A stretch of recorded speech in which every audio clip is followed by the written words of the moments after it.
জয় মা তারা। দেখবেন কিছু কিছু ব্যক্তির মধ্যে আচমকা অর্থপ্রাপ্তি হয়ে যায়,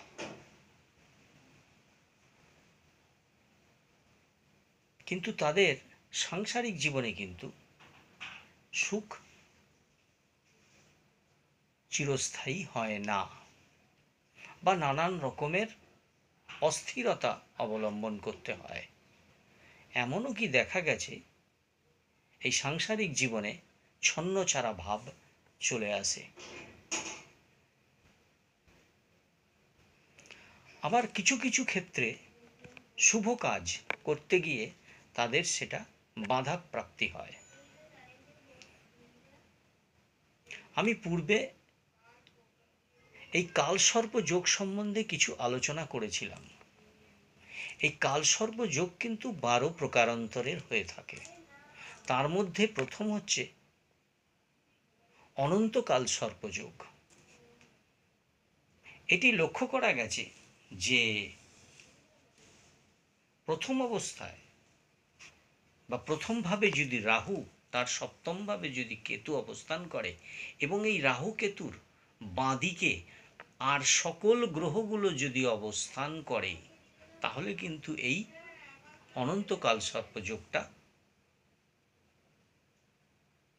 ফুটে ওঠে। আর এই অনন্তকাল সর্পযোগ থাকলে এই রকম অবস্থা তৈরি হতে পারে। দেখা গেছে জাতকের কিছু শুভ যোগ, সেটা কর্মস্থান হোক বা জমি ক্রয় করা হোক বা বাড়ি নির্মাণ করা হোক, মানে কিছু শুভ যোগ করতে গিয়ে তাদের সেটা ভণ্ড হয়ে যায়, এবং সেটা একবার নয়, একের অধিক বার হয়ে থাকে। এবং এদের অদ্ভুত ব্যাপার, এদের কিন্তু হঠাৎ কিন্তু প্রাপ্তিযোগও হতে পারে।